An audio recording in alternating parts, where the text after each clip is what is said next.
하나님 말씀 히브리서 4장 14절에서 5장 10절 말씀 우리 한 절씩 교독하겠습니다.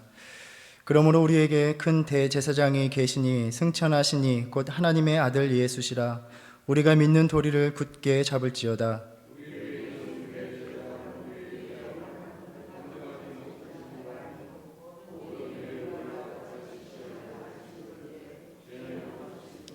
그러므로 우리는 긍휼하심을 받고 때를 따라 돕는 은혜를 얻기 위하여 은혜의 보좌 앞에 담대히 나아갈 것이니라.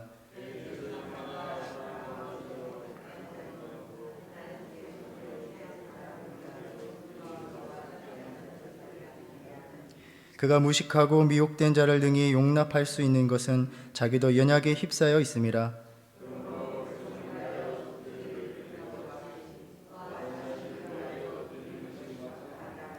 이 존귀는 아무도 스스로 취하지 못하고 오직 아론과 같이 하나님의 부르심을 받은 자라야 할 것이니라.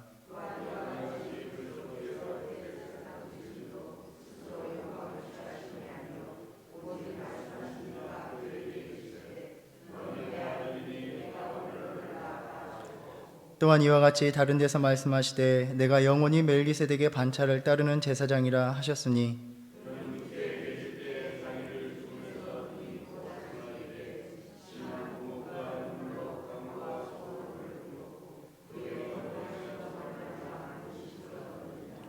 그가 아들이시면서도 받으신 고난으로 순종함을 배워서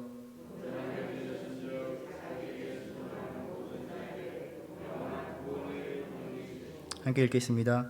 하나님께 멜기세덱의 반차를 따른 대제사장이라 칭함을 받으셨느니라. 아멘.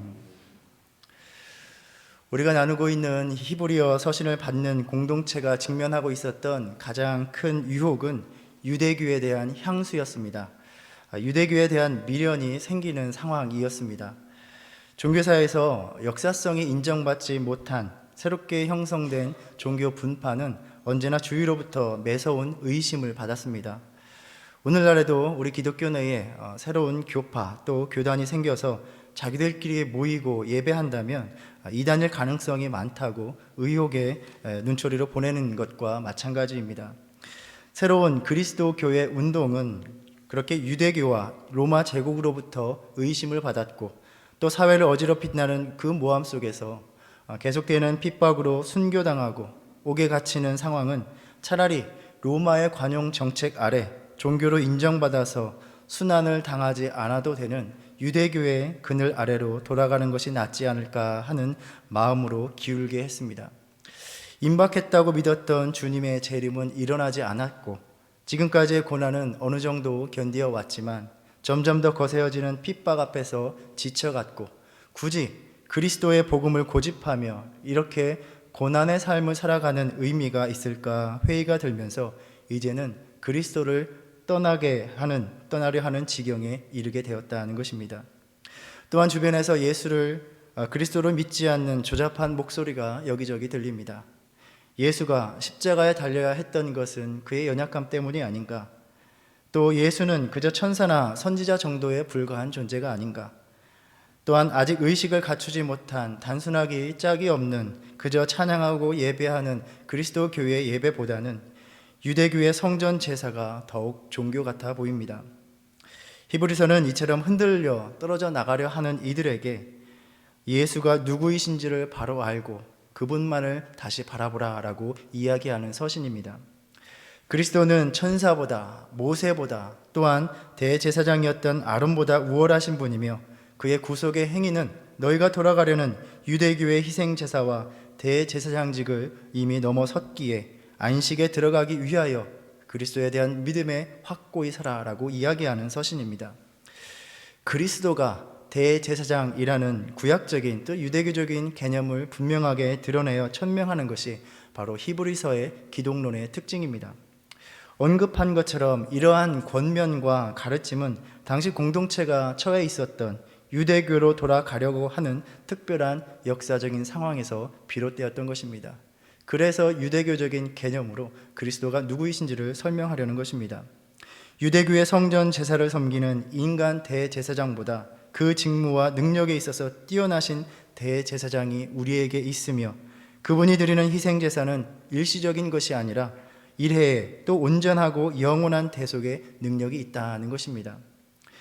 히브리서 설교자는 이처럼 예수님이 어떻게 대제사장이 되시는지를 제시함으로써 낙담하고 생기를 잃은 채 신앙에서 떨어질 위기에 있는 교회에게 힘을 주고자 합니다. 오늘 말씀에서 그러므로 우리에게 큰 대제사장이 계시니 승천하신 이 곧 하나님의 아들 예수시라 우리가 믿는 도리를 굳게 잡을지어다 라고 말합니다. 제사장의 역할은 백성을 위하여 하나님께 나아가고 또 하나님을 대리하여 백성에게 나아가는 일입니다. 바로 둘 사이에서 중재자 역할을 감당하는 일입니다. 중재의 역할에 있어서 가장 중요한 것은 무엇입니까? 그 어느 편에 얼마나 더 가깝게 다가갈 수 있는가 하는 것입니다. 우리가 어떤 사람을 만나야 되는데 또 어떤 사람을 통해서 소개받아야 한다면 그러한 가정을 생각해 보십시오. 이 중재자가 그 사람과 어떠한 관계에 있느냐가 참으로 중요합니다. 만일 그와 아주 가까운 최측근, 그의 가족이라면 아주 쉽게 그와 만남을 가지게 될 것입니다. 만일 소개해주는 사람도 그와 별로 가깝지 않다면 연락처도 받기 힘들 것이고 관계 형성은 어려울 것입니다. 중재자와 나와의 관계도 마찬가지입니다. 그가 나를 얼마나 잘 알고 있느냐에 따라서 나에 대해서 그 사람에게 나가서 잘 이야기해 줄 수 있는 일입니다. 중재자는 그렇게 그 양편에 얼마나 가깝게 다가갈 수 있느냐가 참으로 중요합니다. 오늘 읽은 14절에서 우리의 대제사장은 승천하신 하늘에 올라가신 분이다 말씀합니다. 이 땅의 인간 제사장들은 1년에 한 번 거룩한 하나님이 임재하시는 지성소에 들어갈 수 있었을 뿐이었습니다. 5장 3절에서 제사장이 백성을 위하여 속죄제를 드린과 같이 자기 자신을 위하여도 드려야 한다라고 말씀합니다. 그러니까 인간 대제사장 자신도 하나님 앞에 온전히 받아들여질 수 있는가를 온전히 장담할 수 없다는 말입니다. 그러나 우리의 대제사장은 거룩한 하나님이 계신 하늘에 언제나 들어가시는 분입니다. 1장 3절에서 나눈 것과 같이 바로 그분은 하나님의 영광의 광채시요 그 본체의 형상이시기 때문에 그의 능력의 말씀으로 만물을 붙드시며 죄를 정결하게 하는 일을 하시고 높은 곳에 계신 지극히 크신 이의 우편에 앉아 계신 분이기 때문입니다. 바로 하나님이시기 때문에 하늘 보좌에 계신 분이기 때문입니다. 이것은 무엇을 의미합니까? 바로 이 대제사장을 통하여 드리는 제사는 결코 실패할 수 없다는 것입니다. 그에게 우리의 모든 사정을 아뢰고 그의 손에 우리의 기도의 간구를 들려드리기만 하면 의심할 바 없이 그가 하늘에 올라가 하늘 아버지에게 전해주신다는 말씀입니다. 그래서 우리는 기도할 때에 예수 그리스도의 이름으로 기도하는 것입니다. 하늘 보좌 우편에 앉아 계시는 분이 우리의 대제사장이 되시는 한 하나님이 나의 기도를 들으셨을까? 내가 아뢰는 사정을 알고는 계실까? 내가 드리는 죄의 고백을 받아주실까? 염려할 필요가 없다는 말입니다. 하늘에 올라가신 예수 그리스도에 대한 신앙 고백을 굳게 붙들고만 있어야 하는 이유는 바로 그가 우리의 대제사장이 되시기 때문입니다. 이렇게 제사장들은 하나님 앞에 나아가기도 하지만 재물을 가지고 나아오는 자신의 죄를 고백하기 위해 오는 많은 백성들을 만납니다. 그들의 간구를 가지고 주님께 나아가 아뢰입니다. 그런데 이 제사장이 제사를 드리러 오는 자에 대해서 알지 못한다면 아마 그 제사장은 그에 대해서 구체적인 사정이 무엇인지를 모른 채 그저 제사 의식에 따라서 하나님께 간구할 것입니다. 그런데 제사를 드리러 오는 자가 자신과 아주 가까운 사람, 그의 삶의 형편을 잘 아는 이를 위한 제사를 드릴 때에는 아마도 당연하고도 자연스럽게 더 애틋하고 간절한 마음으로 하나님 앞에 나아가 그의 사정을 자세히 아뢰며 간구할 것입니다. 그러니까 제사장과 제사 드리는 자의 관계, 제사장이 그의 사정을 얼마나 잘 아는가는 그를 위하여 얼마나 하나님 앞에 대변하여 줄 수 있느냐가 달려있기 때문에 아주 중요한 문제입니다. 우리는 함께 신앙생활을 하면서 서로에게 기도 제목을 나누고 기도 부탁을 합니다. 그런데 우리가 누군가를 위하여 기도할 때에 내가 그를 잘 알고 있는 만큼 마음을 쓰면서 기도하게 됩니다. 그의 사정이 무엇이고 형편이 어떠한가를 알고 있다면 그만큼 그의 간절함이 나에게 다가오고 그 간절함으로 하나님을 향하여 기도하게 되는 것입니다. 그래서 나와 가장 가까이서 지내며 나를 지켜보고 나의 속사정을 아는 사람, 나와 삶을 나눈 사람이 나를 위해 가장 잘 기도해 줄 수 있는 사람이기도 합니다. 나의 모든 사정을 아시기에 하나님 앞에 나아가 나를 위해 가장 잘 아뢰어 주실 수 있는 분, 바로 그분이 우리의 대제사장 예수시라 말하고 있습니다. 15절에 우리에게 있는 대제사장은 우리의 연약함을 동정하지 못하실 리가 아니요 모든 일에 우리와 똑같이 시험을 받으신 이로되 죄는 없으시니라 라고 말씀합니다. 예수님께서 온전한 인간으로 이 땅에 오셨습니다. 이 땅에서 온전한 인간의 연약함을 지닌 채로 우리와 똑같은 시험, 고난의 현실을 살아가셨기에 우리의 사정을 너무나 잘 알고 계십니다. 주님은 그저 전지하신 능력으로 하늘 보좌에 앉아서 우리의 사정을 하늘에서 꿰뚫어 보신 것이 아닙니다. 하늘 보좌의 자리를 버리고 우리보다 연약하고 더 보잘것없는 모습으로 우리에게 오셔서 우리의 슬픔과 고통과 아픔의 삶 속으로 들어오셔서 우리와 함께 하셨기에 나를 아시는 분이 되십니다. 2장 14절 말씀과 같이 우리를 형제라 부르기를 부끄러워하지 아니하시고 또 17절 말씀과 같이 범사의 형제들과 같이 되셔서 그가 시험을 받아 고난을 당하셨기에 시험받는 자들을 능히 도우실 수 있는 우리의 대제사장이 되어 주셨습니다. 우리와 함께 하시는 임마누엘의 하나님이셨기에 우리의 필요와 아픔과 연약함과 두려움, 좌절과 상처의 순간에 함께 아파하시고 괴로워하시고 슬퍼하신 그분이 우리를 위하여 하나님 앞에 나아가십니다. 이 아침에도 우리에게 말씀하십니다. 내가 다 안다. 내가 너를 잘 아노라. 너의 시선이 닿은 곳을 나도 바라보았고 두려움이 있는 현실에 너와 함께 있었고 너와 함께 슬퍼했고 아파했기에 너를 잘 안다. 나를 잘 아시는 주님, 나보다 나를 위하여 더 아뢰고 간구하실 수 있는 분이 우리의 대제사장이 되어주셨다라고 말씀합니다. 물론 이 땅에서 사람 가운데 택함을 받은 대제사장도 죄인들을 이해할 수 있는 능력이 있습니다. 5장 2절에 그가 무식하고 미혹한 자를 능히 용납할 수 있는 것은 자기도 연약에 휩싸여 있음이라 라고 말씀합니다. 옛 언약의 대제사장들이 죄인을 이해할 수 있었던 이유는 그 자신도 연약한 죄인이었기 때문입니다. 그래서 그도 자기 자신을 위해서 속죄를 드려야 합니다. 그러나 우리의 대제사장은 죄가 없으시다 말씀합니다. 이 죄가 없으시다라는 말은 단지 그분이 거룩하고 깨끗하고 흠이 없다라는 의미만은 아닙니다. 그분은 인간의 제사장과 같이 자신을 위해서 속죄제를 드릴 필요가 없으셨던 분이라는 말씀입니다. 즉 죄가 없으신 하나님의 아들이 대제사장이 되신다는 말은 그분이 감당하는 그 대제사장의 직분이 결코 자신을 위한 것이 아니었다라는 말입니다. 전적으로 하나님의 백성 그 자녀들을 위해서 감당하셨다라는 말입니다. 인간으로서 택함을 받아서 대제사장이 된다는 것은 그 자신도 죄인으로서 하나님 앞에 나아가는 것이고 5장 4절 말씀과 같이 하나님의 부르심을 받아 나오는 일이었습니다. 그런데 예수 그리스도는 죄가 없으시기에 하나님 앞에 죄인으로 서신 것이 아닙니다. 오직 하나님의 부르심으로서만 우리의 대제사장이 되신 것입니다. 인간에게는 이렇게 대제사장이 된다는 것이 영광스러운 일일지도 모릅니다.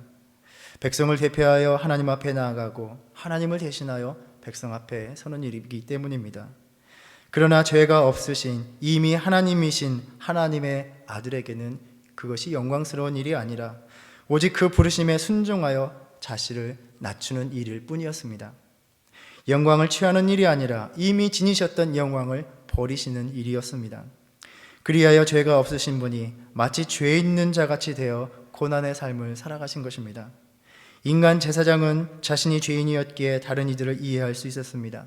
그러나 죄 없는 예수님은 스스로 죄 있는 자와 같이 되셔서 고난과 죽음을 나누셨고 이로 인해서 우리의 연약함을 알게 되신 것입니다. 우리의 대제사장이 되셔서 우리의 모든 연약함을 하늘에 올라가 하늘 아버지께 아뢰어 주시기 위해서 이 땅에 오셔서 굳이 고난의 삶을 사신 것입니다.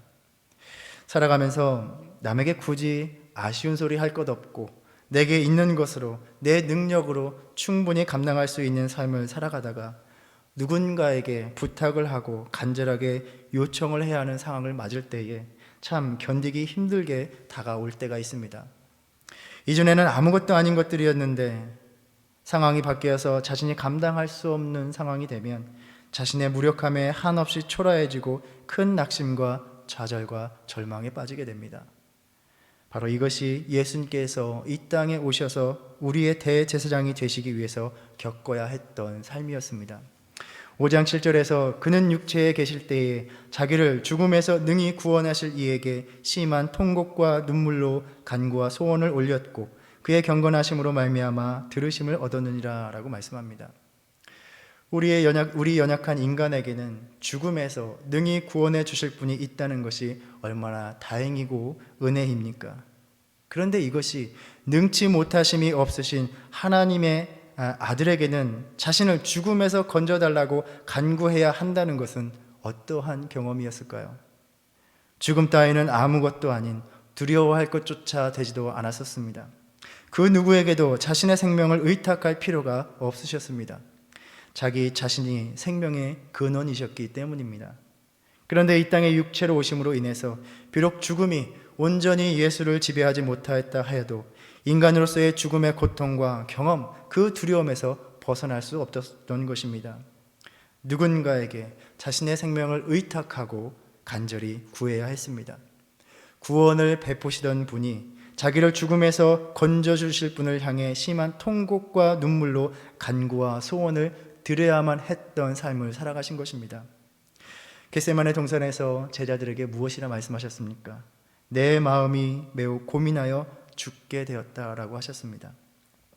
인간으로서 십자가의 고통을 감당하기 위해 준비하는 그 심정이 얼마나 절박한 것이었으면 땀이 땅에 떨어지는 핏방울같이 되었다라고 전하고 있습니다. 누구 때문에 이 고난 앞에서 이러한 초라한 모습을 보일 수밖에 없는 연약한 인간이 되신 것입니까? 우리의 대제사장이 되시기 위하여 우리의 연약함을 동정하셔서 우리의 아픔과 괴로움과 슬픔을 하늘 보좌 앞에 하나님 앞에 아뢰기 위하여 그렇게 살아가신 것입니다. 그렇게 주님은 하나님의 아들이시면서도 받으신 고난으로 순종을 배우셨다라고 말씀합니다. 순종을 명하셔야 할 분이 순종을 배우셨습니다. 그것도 말할 수 없이 한없이 자신을 연약하고 초라한 삶으로 낮아지셔서 순종을 배우셨습니다. 이 순종의 길은 오직 우리를 위함이었고 우리를 사랑하시기 때문이었습니다. 우리는 여전히 하나님 앞에 나아갈 자격이 없지만 그 모든 자격을 대신 갖추어 주신 예수 그리스도의 긍휼하심을 힘입어 때를 따라 돕는 은혜를 얻기 위하여 은혜의 보좌 앞에 담대히 나아갈 수 있다라고 말씀하십니다. 하나님이 이렇게 우리를 사랑하셨습니다. 하나님의 사랑이 이렇게 우리에게 나타난 바 되었습니다. 그가 아들로서 받으신 고난은 단지 인간으로서 불편함 정도를 겪으신 것이 아니라 죽음의 고통, 십자가 고통의 희생이었습니다. 보통 제사장들은 백성들이 가지고 나온 제물로 하나님께 제사를 드립니다. 만일 그 제물이 온전치 못하다면 하나님이 기뻐 받으시지 않으심으로 인해서 죄가 온전히 속하여질 수 없게 됩니다. 죄사함을 얻지 못하는 것은 온전히 제물을 드리는 자의 몫이었고 책임이었다는 것입니다. 그런데 대제사장 되어주신 우리 예수님께서 우리에게 충격적이고 놀라운 일을 행하여 주셨습니다. 우리가 하나님 앞에 죄사함 받기 위하여 구속의 제사를 드리러 나아갈 때에 우리로 하여금 하나님께 가장 순결하고 거룩한 제물을 드리게 하시기 위해서 그리하여 우리가 하나님 앞에 나아가 죄사함을 받는 일에 실패가 없게 하시기 위해서 스스로 우리의 죄를 위한 속죄 제물이 되셨다는 것입니다. 더럽고 추한 우리의 삶으로 우리 자신은 도저히 하나님이 받으실 만한 제물이 될 수 없었습니다. 우리가 이 땅에 가진 그 어느 곳으로도 하나님을 흡족하게 하실 만한 제물을 드릴 수가 없었습니다. 그렇게 우리의 속죄의 길은 캄캄하고 절망에 빠져 있었던 것입니다. 그런데 우리의 대제사장이 단번에 온전한 그리고 영원한 구속력이 있는 하나님의 죄의 용서를 받아 주시기 위해서 우리를 위한 제물이 되신 것입니다. 예수 그리스도가 우리의 대제사장이 되어 주신다는 것은 그 자신이 우리를 위한 속죄 제물이 되셨다는 것을 의미합니다. 이렇게 우리의 대제사장이 되어 주시고 자신을 믿고 따르는 자들의 영원한 구원을 얻게 하시는 근원이 되셨습니다. 우리에게 이런 대제사장이 계십니다. 혹 이 아침에 어떠한 마음으로 하나님 앞에 나오셨습니까? 올 한 해를 보내며 어찌어찌 정신없이 살다 보니 주님으로부터 멀어져 있는 자신을 발견하고 다시 하나님 앞에 온전히 나아가고 싶은 마음은 간절한데 나의 삶이 부끄럽고 죄스러워서 어찌하여야 주님의 그 사랑을 회복할까? 그저 마음만 답답하고 혼란스러운 심정으로 나오셨습니까? 우리의 대제사장 되신 주님이 말씀하십니다. 괜찮다. 나와 함께 가면 된다. 나와 함께 하나님 앞에 나아가기만 하면 너는 염려할 것이 아무것도 없다. 내가 너를 위하여 하나님이 기뻐 받으실 제물이 되어 줄 것이고 내가 너를 위해 아버지에게 아뢰어 줄 것이고 너의 불순종의 삶을 나의 십자가의 순종으로 대신할 것이니 너는 나만 믿음으로 인하여 하나님 앞에 나아가기만 하면 된다라고 말씀하십니다. 너를 향한 나의 사랑, 나의 긍휼함을 의지하여 오늘도 너는 그저 아버지께 나아가 너의 삶에 필요한 모든 은혜를 마음껏 간구하라 말씀하십니다. 히브리서를 전해받았던 이 공동체와 같이 믿음이 연약해지고 삶이 흐트러진 우리의 모습을 발견하는 이때에 좌우에 날선 어떤 검보다도 예리하여 혼과 영과 및 관절과 골수를 찔러 쪼개기까지 하며 또 마음의 생각과 뜻을 판단하시는 그 말씀 앞에서 발가 벗겨져서 추한 모습이 드러나게 될 것을 두려워하고 있는 우리들에게 너의 연약함을 동정하시는 대제사장이 있으니 너는 그저 믿음의 주요 온전케 하시는 너의 대제사장 예수를 바라보라 라고 말씀하시는 것입니다. 우리 자신으로는 도저히 하나님 앞에 설 수가 없습니다. 하나님의 그 시선 앞에서 우리는 마땅히 두려워하며 떨 수밖에 없습니다. 그런데 바로 그 두려운 자리에 우리를 홀로 내버려 두지 않으시고 우리의 대제사장이 우리와 함께 계시다는 것입니다. 우리는 그의 뒤에 피하기만 하면 됩니다. 그분이 우리의 손을 잡고 거룩하신 하나님의 존전에 나아가기만 하면 우리의 죄됨으로 인하여 마땅히 받을 아버지의 무섭고 두려운 시선이 한없이 따스하고 자비로운 시선이 되어 우리를 감싸 안으시는 것입니다. 모든 값을 우리의 대제사장이 치러 주셨기 때문입니다.